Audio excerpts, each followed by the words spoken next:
Ce mardi matin, on a pu lire beaucoup de journaux togolais, même burkinabés ou encore dans la sous-région, titrés, par exemple, Paul-Henri Sandaogo Damiba, remis au Burkina par le Togo, titré Togo Breaking News, un retour forcé de l'ex-président ou encore l'extradition du président. Réellement, que sont des conditions dans lesquelles il a été sorti du pays? Était-ce une extradition, une expulsion finalement? Tel que, en tout cas, mes sources m'ont renseigné, il s'agit là d'une extradition parce que le vendredi passé, il y a eu une audience à la cour d'appel. On a vu un mouvement un peu particulier où il y avait une présence massive des corps habillés, des militaires. C'est vrai, il y avait une audience militaire là-bas, mais aussi il y a eu une audience à partir de laquelle la justice togolaise a émis un avis. Parce que dans cette procédure d'extradition, il s'agit de mettre un avis. Il ne s'agit pas de prendre une décision, c'est pas un arrêt, c'est un avis favorable qui doit donc permettre à l'État justement de s'acquitter. L'État pouvait, pour des raisons politiques, ne pas s'aligner à l'avis favorable de la justice. Mais, vu le contexte dans lequel on se retrouve, et tel que je l'ai dit, je pense que c'est l'occasion pour le colonel Damiba, une fois sur le territoire burkinabé, afin de donner sa part de vérité et de dire à quel point il est innocent, justement, dans ce coup-là, qui est quand même assez révélé et connu par le monde entier. Je pense que véritablement, nos dirigeants doivent comprendre que ce n'est pas parce qu'ils sont dirigeants, ce n'est pas parce qu'ils sont sur le piédestal de l'État que leur vie vale plus que celle des autres concitoyens, voyez-vous. Et donc, ils devraient, justement, à partir de ce privilège-là, être les premiers à travailler pour préserver la vie humaine, pour entretenir la vie humaine, pour faire en sorte que les citoyens puissent voir en eux des modèles inspirants. C'est quand même dommage qu'on puisse dire qu'un dirigeant qui a eu donc cette responsabilité de diriger son pays puisse se rendre complice ou même acteur prépondérant, voilà, des projets qui constituent des sources de décimation de ses propres concitoyens. Et depuis sa chute en octobre 2022, Damiba, on le disait en début d'émission, est régulièrement accusé de tentatives de déstabilisation. Ces accusations vous paraissent-elles finalement crédibles? Il a eu le temps de nier à plusieurs reprises à travers les médias internationaux. Je crois que notre confrère aîné Alain Foucault a eu à lui poser ce genre de questions. Il a toujours nié sa responsabilité dans ce genre de projet.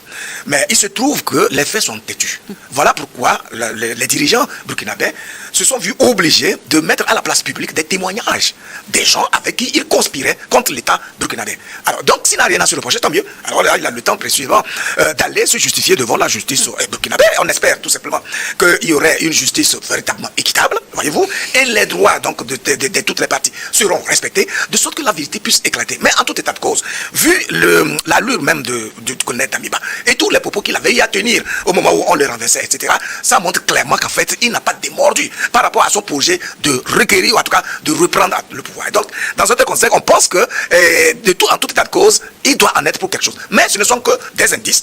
Alors là, c'est la justice qui va finir par nous clarifier sur ce sujet, en tout cas, d'engagement du Burkina Faso. Mais c'est quand même triste qu'un pays entier comme celui du Burkina Faso puisse subir aussi continuellement des actes de terrorisme, etc. Et qu'on réalise, au bout du compte, qu'il y a des complicités internes à ce pays-là pour justement tuer des innocents tous les jours. C'est malheureux. Damiba en exil au Togo depuis 2022, mais comment interpréter le timing de cette arrestation plus de 3 ans après son renversement? Non, c'est très simple. C'est ce que nous étions en train de dire. Les autorités burkinabées ont toujours affirmé que le colonel Damiba était de connivence avec un certain nombre d'officiers qui sont donc eux aussi réfugiés dans d'autres pays et même des puissances impérialistes pour déstabiliser ce pays-là. Mais on n'avait pas les preuves justement de ces accusations-là, même si les autorités, elles, détenaient des preuves et qu'elles les partageaient éventuellement avec les autorités togolaises. L'évidence n'était pas établie. Maintenant, ils ont eu cette lucidité de révéler, en tout cas d'amener les acteurs eux-mêmes à décrire point par point et au détail près tous les projets qui étaient nourris, les procédures qui ont été engagées en vue justement d'enlever la vie, non seulement aux dirigeants burkinabés, mais aussi à un certain nombre d'officiers. Et le but justement, c'est de reprendre le pouvoir. Mais quand même, il faut être irresponsable pour projeter, tuer quelqu'un comme Ibrahim Traoré, qui fait quand même un travail extraordinaire à la tête du Burkina Faso. Parce que depuis qu'il est venu, vous voyez tout le travail de fond qui est en train d'être fait à partir de son leadership, où le pays est en train de se reconstruire de façon littérale, l'armée est en train d'être véritablement au front, et donc de coincer véritablement les terroristes, et tout le travail sur le plan du développement, de l'économie, de la croissance, et de la restructuration même de la société burkinabé. Mais qui mieux que Ibrahim Traoré pourrait faire un tel travail? Et donc, normalement, pour tout citoyen lucide, il ne pourrait que prier pour pour la vie d'un individu comme celui-là, qui se révèle être finalement un homme providentiel pour ce pays. Voyez? Donc, si au-delà des actions qu'il est en train de mener, il y a des gens qui conspirent contre lui et qui veulent véritablement lui enlever la vie, c'est vrai, on peut tout simplement comprendre que oui, c'est humain, parce que lorsque vous avez été renversé de façon brutale, ça laisse un goût d'inachevé, votre orgueil est blessé. Mais le bon sens vous impose de comprendre que d'abord le pouvoir n'est pas à vous, il appartient au peuple. Et ce pouvoir-là, on doit l'exercer dans l'intérêt supérieur de ce peuple-là. Si quelqu'un, mieux que vous, pose des actes nobles, mais il faut les saluer et les accompagner, de sorte que lui, vous puissiez le rassurer de ce que, bon ben, quand bien même il vous a renversé, ce n'est pas un souci, tant que le peuple l'adoube et l'accompagne dans sa noble mission, qui est justement de reconstruire le Burkina Faso. Mais comment vous alors, vous allez, pour votre propre ego, pour votre aspiration personnelle, vous allez remettre en cause tout un chantier national qui engage la vie et le devenir d'un pays entier? C'est pas possible. Vu le contexte sécuritaire actuel au Burkina Faso et dans la région, et la nouvelle tentative du 3 janvier dernier, cette affaire révèle-t-elle des fractures persistantes au sein même de l'armée burkinabé? Non, je doute. Il y a toujours, vous savez, quelle que soit la noblesse, quelle que soit la pertinence des œuvres que vous initiez dans la société des hommes, il y aura toujours des gens qui vont être jaloux, qui vont être des saboteurs, qui vont être aigris. Et donc, je pense qu'il y a des petites âmes, peut-être dans cette armée-là, qui sont prêtes à aller à contre-courant de cette dynamique d'ensemble qui est donc initiée et entretenue justement par les autorités burkinabées. Mais en tout état de cause, pour l'essentiel, on constate quand même que l'armée burkinabé est une armée dynamique, construite, structurée, et qui a donc un objectif qui est clair, celui de traquer autant que faire se peut les terroristes qui sont des saboteurs justement de ce projet de construction d'une nation prospère.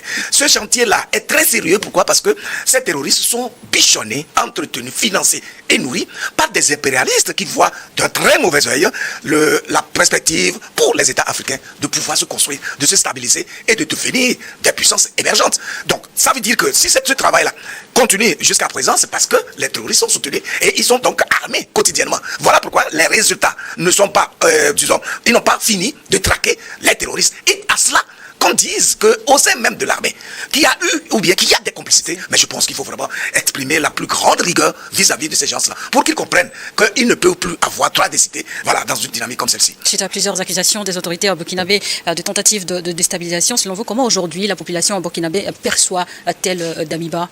Non, ben, Damiba est finalement perçu comme un traître, malheureusement.